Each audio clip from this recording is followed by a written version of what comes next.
ሰላም ጤና ይስጥልን። የጊዮን ዜና መረጃዎችን እንሆ። የአማራ ፋኖ በሸዋ በእስክንድር ነጋ የሚመራው የአማራ ፋኖ ህዝባዊ ድርጅት በደቡብ ወሎ ዳውንት ከብልጽግና ጋር ባደረጉት ድርድርና ስምምነት መሰረት የአማራ ፋኖ አደረጃጀቶችን በጋራ ለመውጋት የተስማሙበትን ድርጅታችን ላይ ወረራ በመፈጸም ጀምረውታል ሲል አስታውቋል።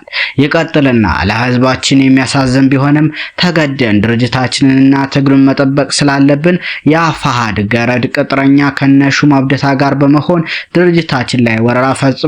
በዚህ ወረራ በርካታ ኃይል ሲደመሰስ በርካቶች እጅ ሰጠዋልን ብለዋል።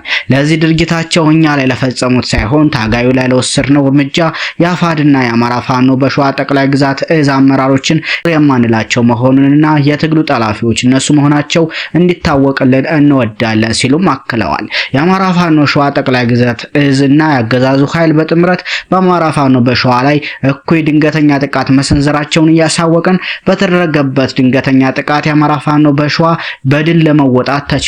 እንደሚታወቀው የአማራ ፋኖ በሸዋ በታህሳስ ወር 2017 ዓ.ም ለአማራ ህዝብ ይጠቅማል ይበጃል ያልነውን አማራጭ በሙሉ በስራ አስፈጻሚዎች የወሰነና የነበረን ልዩነት በውይይትና በንግግር ይፈታል ብሎ በማመን በጥር ወር ለ14 ቀን የአንድነት መርሃ ግብር አዘጋጅተን መነጋገራችንን በውስጥም በውጭም ያላችሁ አካላት የትግሉ ደጋፊዎች ታውቁታላችሁ። ሆኖም ግን ይህንን የሰላም አማራጫችንን በመግፋትና የአማራን ህዝብ ሰላምና የህዝባችንን የትግል ግብ አሳልፎ ለጠላት በመስጠት በድጋሚ የህዝባችንን ሰቆቃ ለማስረዘም በአማራ ፋኖ በሸዋ ላይ በሰኔ 23 2016 ዓ.ም እንዳደረጉት ወረራ፣ ዘረፋ፣ ዘለፋና ግድያ ድጋሚ በዛሬው ዕለት ማለትም 37ኛ ወር 2017 ዓ.ም ከሌሊቱ 10 ሰዓት ጀምረው ከአገዛዙ ኃይል ጋር በጥምረት በአማራ ፋኖ በሸዋ ላይ ጥቃት ፈጽመዋል።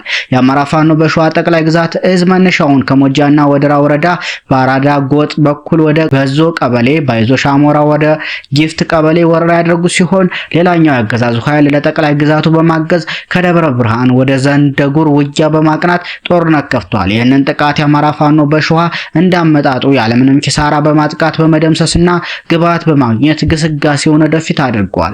የጠቅላይ ግዛቱ ሴራ ይህ ብቻ አይደለም። ነፃ ያወጧቸውን ቀጠናዎች ያገዛዙን ከመፋለም ወንድሙን ለመውጋት ጥሎ በመንቀሳቀስ ለአገዛዙ ምቹ መደላድል በመፍጠር አጼ ይኩኖ አምላክ ክፍለ ጦርና 7 ለ7 ክፍለ ጦር ለማገዝ እንዳይንቀሳቀሱ ከሰንበቴ ወደ አላላ ኃይል እንዲጨመርና የኤፍራታ ግድም ወረዳን አገዛዙ እንዲቆጣጠረው አድርገዋል። በተጨማሪም የከሰም ክፍለ ጦር እገዛ እንዳይንቀሳቀሱና እንዳይተባበር ለማድረግ ደብረ ብርሃን ያለውን ያገዛዙን ኃይል ጋብዘዋል። ይህ ማለት ሰሞኑን አቶ ሽመልስ አብዲሳ የኦሮሚያ ክልል ፕሬዝዳንት የተናገሩትንና ያዘጋጁትን የሴራ ፖለቲካ ከጠላት ጋር በመተባበር በግልጽ አሳይተዋል ሲል የአማራ ፋኖ በሸዋ ህዝብ ግንኙነት መምሪያ ክፍል አስታውቋል።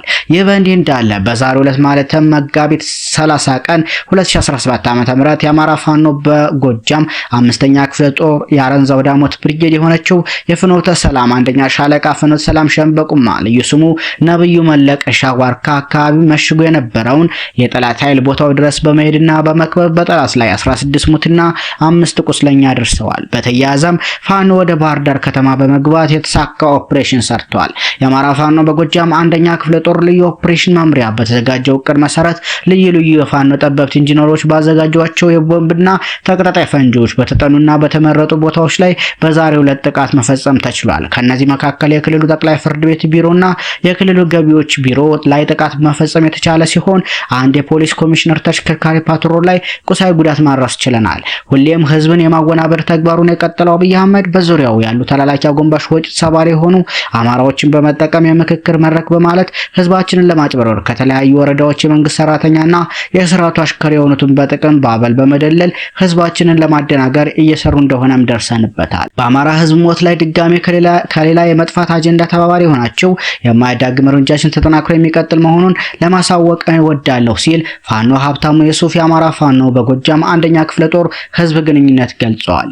በተያያዘ የፋኖ ኃይሎች በሪዮት ዓለም በዲስኮርስ አወቃቀራቸውና በሰው ኃይል እየጠነከሩ መጥተዋል ሲሉ ረዳት ፕሮፌሰር ሲሳይ ገልጸዋል። በመከላከያ ሰራዊትና በፋኖ ታጣቂዎች መካከል ለ2 ዓመት የተካሄደ ያለው ግጭት በቀጠለበት በአማራ ክልል መንግስት በርካታ የአድማ ብተናና የፖሊስ ኃይሎች አሰልጥኖ እያስመረቀ ይገኛል።